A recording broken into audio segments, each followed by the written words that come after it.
Long Boys Post 1975 YouTuber who's reviewing games, doing Boys Post 1975.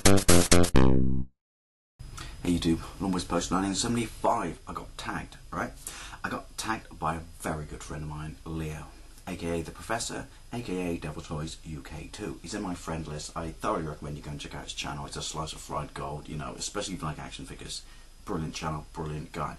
Now, he asked, what are your greatest sort of 10 cinematic experiences in your life? And he made a really, really good observation, which was, you know, it may not necessarily be a great movie or a fantastic movie, but certain determining factors dictate whether or not it was a great experience. You know, the people you saw it with, why you saw it, you know, just stuff like that.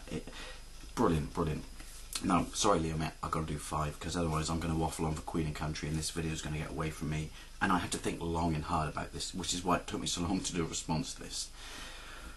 Number 5, Terminator 2. Now, obviously it's one of the greatest action movies of all time, you know, pioneering special effects. Why did I love Terminator 2? Because it comes back to being a child at school. I saw Terminator 2 in America on a summer holiday, and even by the time I came back from the summer holiday, it was still not out in this country. And I know it sounds stupid, and it doesn't detract from the fact that it's an amazing movie, but you know, as kids, it's all about bragging rights, isn't it? You know, showing off in the playground. It's like that scene from South Park movie. You know, I've just seen the Terrence and Phillip movie, Who Wants to Touch Me? I said, who wants to fucking touch me? Brilliant. But yeah, off topic. I don't know, it just, first of all, the fact that you could, I could not get my head around the R-rated system in the States at the time. The fact that you could see a restricted movie based on the fact that you could basically beg someone to come with you who was old enough to see it, that everyone else in their party could see it. I still to this day find that, you know, wow.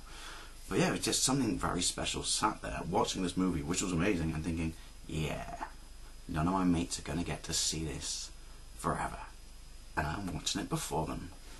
And it did make the movie. It made it a great cinematic experience. That may sound weird, but it did. Like, I don't know, exclusivity made that a great movie experience. Now, yeah, I got a list. He's got a list, right, and he's only got 5 movies. How bad is my memory? 4, Land of the Dead. Land of the Dead. Anyone who knows me, watches this channel, knows I'm a massive, massive zombie fan, you know, and in particular, the King, Romero. Love his movies. Absolutely love him. The guy who created the genre. And Land of the Dead was special for me because I saw this in downtown Montreal, because it was like the master was coming back to the fold. You know, we put up with shit, poor imitations, crap like that. And yeah, the master was coming back to the fold. And I saw it at midnight. I never watched movies at midnight, but that was the only time me and my friends could go and see this. And it was just special in the sense that, you know, it's like finally we get to see Romero back on the big screen, and very underrated movie, and I love it. But yeah, it was special in the sense that, you know, when you're in a group of people, like an audience in the theatre, that clearly, I guess, maybe because it was a midnight screening, that are there for the same reason, which is we want to see a Romero movie. I don't know, there was a buzz. It was, I mean, the fact that people applauded when the, you know, the black and white logos came up and you had the little wooden plane flying around the old school Universal logo. Yeah, it was just like, I don't know, it felt special. I really, really enjoyed it because everyone was clearly into this screening, and you don't get that very often, you know. It was kind of like, yeah, welcome back, Romero, you know. Thank you, Universal, for spending some money. Thank you for giving Romero some decent budget, and yeah. Great movie, very underrated, but yeah, I don't know, it's just a very special like screening for me, simply because there was a buzz and everyone clearly enjoyed this, and I'm pretty sure we were all zombie whores.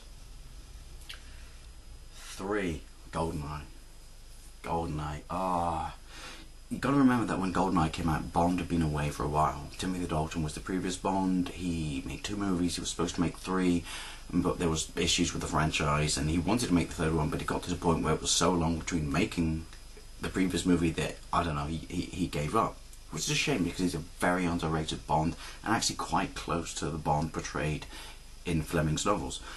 And so there was a gap, and people thought Bond was gone, and then I don't know, I just remember seeing the sort of the teasers, the posters in the Odeon downtown, that Bond was coming back, and you're like, yeah, Pierce Brosnan, wasn't he the guy from Remington Steele? He was just like, yeah, whatever. And it was almost like a proving ground in the theatre, because I don't know, I just remember going there with a bunch of mates and people, and the theatre was full, because obviously, even if Bond was away, when he came back, it was a big deal, special. You know, there's not many cool English people in cinema land, and Bond's the best. And yeah, it was just, we all kind of, I don't know, it was almost like we wanted it to be like, yeah, whatever, this isn't gonna, you know, this is just, growing up in England, you love Bond, Easter, Christmas, you know, it's on, you know, it's a big deal. So we almost kind of wanted it to fail, and Goldeneye just delivered 100%. In fact, I'd go as far as to say that it's the only good Brosnan movie. It's pretty much one of the best Bonds, but all the other movies he did, shit. Goldeneye was just absolutely fantastic, and I've never been in a theatre where the crowd got won over by a movie as much as Goldeneye. Like, oh yeah, oh, fantastic, fantastic. Love that movie. Now, 2, Revenge of the Sith. Now, I know I always say that I'm an old school Star Wars fan. I don't, you know, openly hate or dislike the prequel trilogy. I just, you know, don't enjoy it as much as the original. But the thing that made Revenge of the Sith for me was simply because I saw it on, well, I saw it the day before opening, because obviously we saw the midnight showing, and apart from Land of the Dead, I never do midnight showings. I'm too lazy. But I don't know, it felt appropriate at the time, and I saw it at the Paramount Theatre downtown Montreal. I don't think it's called Paramount Theatre anymore. And I don't know, it just felt appropriate to see this sort of landmark movie, you know, the closing of a sort of chapter, you know, on opening night. And I don't know, when there's 16, 22 screens on that theatre, everyone was devoted to this movie, and we lined up for 4 hours in advance.